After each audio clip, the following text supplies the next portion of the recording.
Hello Aquarius, thank you for joining me for your monthly forecast for October for the Sun or the Ascendant. I'm edging a little bit forwards in the schedule but still delivering these probably 3 or 4 weeks later than normal, so apologies for that and thank you for bearing with me. This month begins with the Sun and Mercury in the part of your horoscope which is all about exploration.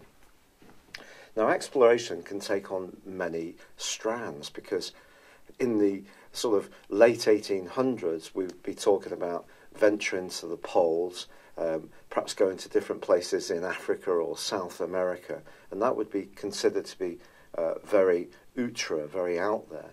But adventurism these days can take place from the comforts of our homes, so it can be through higher education, through exploring the internet, through watching different types of material on TV, different films. There's just such a plethora of information now. We're almost overwhelmed by it, aren't we? There's just so much choice.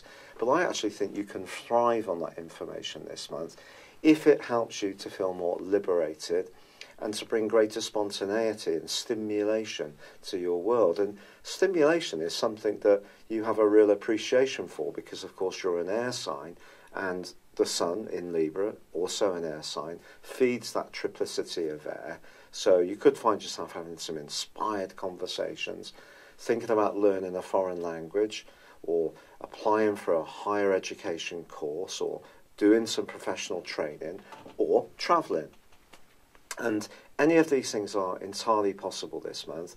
And of course, we do also have a new moon, which occurs on the 9th, which is almost going to supercharge the potential to shake up your world and make it that much more varied, and can see you sort of living in the moment and pushing the boundaries out a little bit more.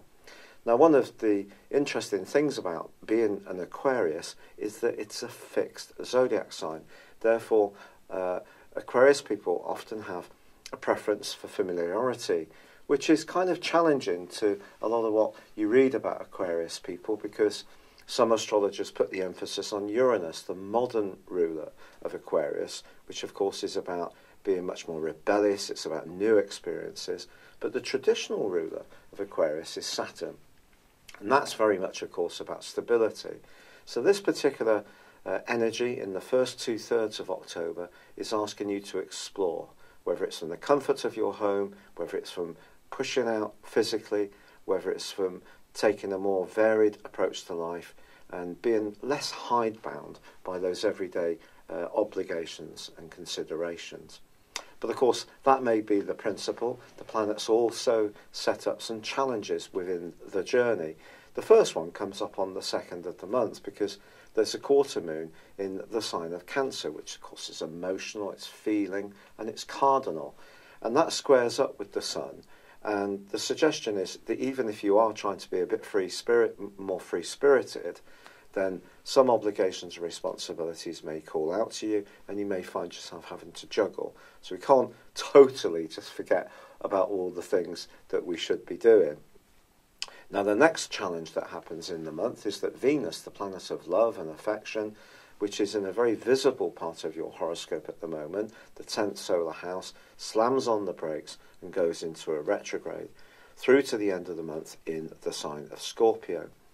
Now, Venus in this area doesn't necessarily have a limited effect just on relationships. It may also have an impact on your professional interactions too. So if you are someone who's trying to raise your profile, I think the key with Venus retrograde is don't try too hard. If you're cultivating new contacts, just try to be as relaxed as possible. In a personal relationship, you could start to think much more about the importance of it in your life. Is it something that's going to play a central role in your situation for many moons to come? If it is, the retrograde can be entirely positive because you can start to think of ways in which you can put roots down. Could be through property, could be through a ceremony which binds you together with your partner. But of course, Venus retrograde can also point towards difficulties in relationships. And the 10th house can in some ways point towards relationships with bosses, but also with older family members. Or if you're an older person in your family unit. It could be with younger people. And there may be some rethinking going on, especially if something has been out of kilter. Now, pardon me, the new moon, which occurs on the 9th, as I said before, is going to oxygenate that desire to spread your wings, but ironically, it does clash with 2 other planets. I think the most important, rather challenging influence is with Pluto. This occurs on the 9th for 1 week. The Sun is going to be squaring up with Pluto, but the influence, because it feeds into the new moon, suggests it's going to last for a month. If there is something that you want to open up and be much more expansive about, it's possible that some very, very deep issues within you, or me, being an Aquarius, could play a role psychologically in somehow challenging our desire to be more expansive. But then again, Pluto is also, especially in the 12th house, very much about secret enemies. Unfortunately, if this sounds a little bit grim, I apologise, but Pluto has been here since 2008. It just depends on where your Sun is in Aquarius, how much influence it's had so far. So I think if your birthday is in the first half of Aquarius, you will have felt the influence of Pluto quite keenly. For example, my Sun is on the 1st degree of Aquarius, so Pluto I felt very, very keenly indeed. So what we've got here is something that you may want to speak the truth about, the 9th house, the Sun in Libra, and then something that someone else may be resisting, power, Pluto, because they want to keep it quiet, or keep you or me quiet, or conversely, it may be something that you're yet to synthesize in your emotional thinking and way of being that does point towards more psychological patterns or ways of attitudes that you're not quite so conscious of. So some kind of challenge can come up on the back of this new moon. It's also forging a quincunx with Neptune. Neptune in the sector of resources for Aquarius people since 2012 just suggests that over the next month, don't be too free and easy with spending. I think that's a simple rule of thumb. And also, if there is something that someone tries to excite you about, for example, a new venture, then just be guided by your gut instinct. Don't get too caught up in other people's dreams and fantasies. Retain that very logical, analytical approach that's very much part of you. Now, on the 10th of the month, Mercury moves out of Libra and ingresses into Scorpio, joining up with the retreating Venus and also Jupiter. Now, I actually think this can be incredibly positive if you are wanting to raise your profile and be much more goal-orientated, develop ambitions, and really try to apply for jobs, go for a promotion, start your own business, or supercharge some kind of strand around an ambition that's already ongoing. Now, obviously, everyone's ambitions are different, so not everybody is about business or money or status. It could be something that's to do with learning skills, it could be to do with travel, it could be to do with education, it could be to do with you just evolving more confidence in the way that you operate with in the wider world. And this is going to become a critical theme from the 10th for the rest of this month, I feel. However, that new moon cannot be underestimated in terms of its potency, because the new moon sees something needing to germinate, doesn't it? It's something that needs to find a path forwards. And so tuning into that more psychological side of your nature is going to become a really big theme.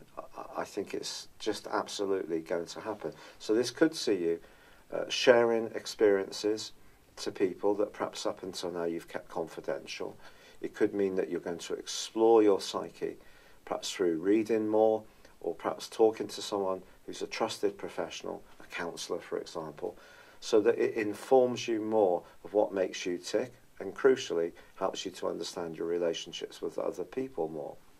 But from this comes this much more ambitious thrust, because the Sun moves on the 23rd into Scorpio, and it's going to meet up with the retreat in Venus, and so we have a few days of a period where you could have a fantastic impact on someone influential that you encounter.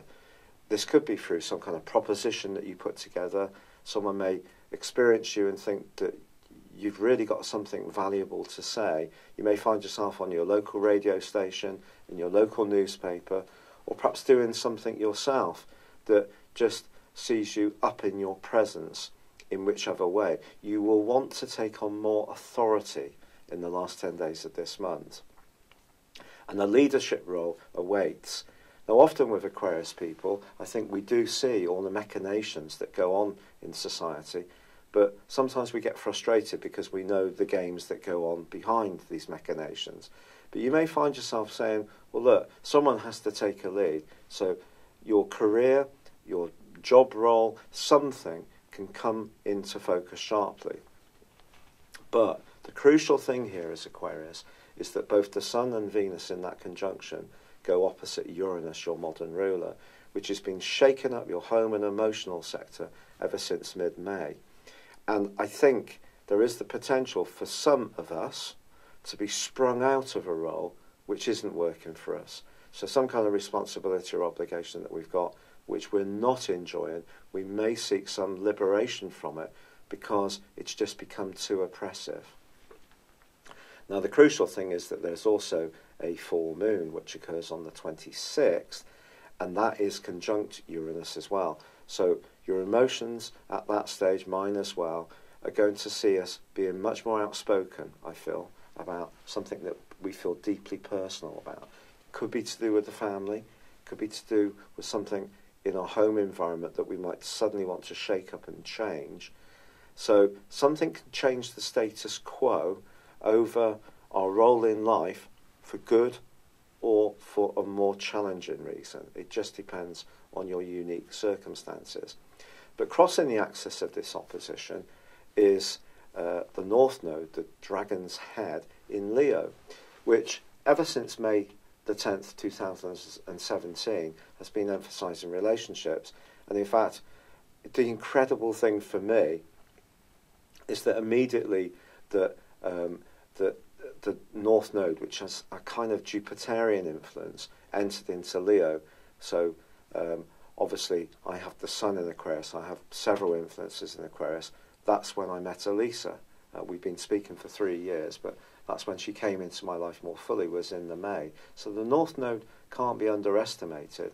But at this point, it's getting back to the very, very start of Leo, because it inverses. It doesn't go, it goes anti-clockwise, whereas the planets go clockwise. So it's going to move in November of this year into Cancer.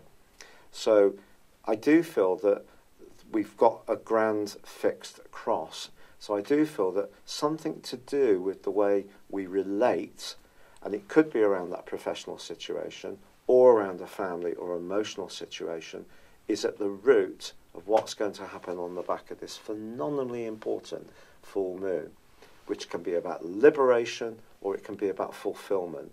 And it just, even if something changes in a way which is perhaps a little bit unsettling, it's for a reason, because it's taken you or I towards a better future that's more exciting. And with Mercury also moving on the last day of this month into the sector of friendship and networking, you're going to be amazed at how many good vibes come in at the end of October, even though Mercury is technically in detriment in Sagittarius. So we've got this grand fixed cross. Fixed energy is about permanence, it's about stability, but with Uranus buzzing away on the axis to do with emotional, family and home-based energy, something is going to be unsettled, I feel, for good or bad. And because fixed energy resists change, that can create tension. So the best way to deal with this, and going back to that new moon with Pluto, is to submit ourselves to the process, which of course is very scary at times, because especially being an Aquarius, the fixedness again, liking that degree of routine and familiarity, But then there's the other side of Aquarius, the duality, which gets really excited about new challenges and change and shaking things up and being more outspoken and telling people how it is, even if we know it's really going to seriously, well, you know the adjective I was going to use. So an exciting time, but it is a time of potentially pushing a change. And that change may not be obvious at the start of the month, but I think an openness to new ways of thinking, new ways of being, is certainly going to help the process. But don't underestimate just what impact you're going to have on people this month. Your star is in the ascendant, but it's just pushing you to change how that star is manifested. And it can be manifested in the most sparkling of ways possible. The Sun conjunct Venus. So although some astrologers are going to be putting a lot of emphasis on Venus's retrograde, and the negative side of that, I fear, I do feel that there are lessons to be learned from this month which are beyond that.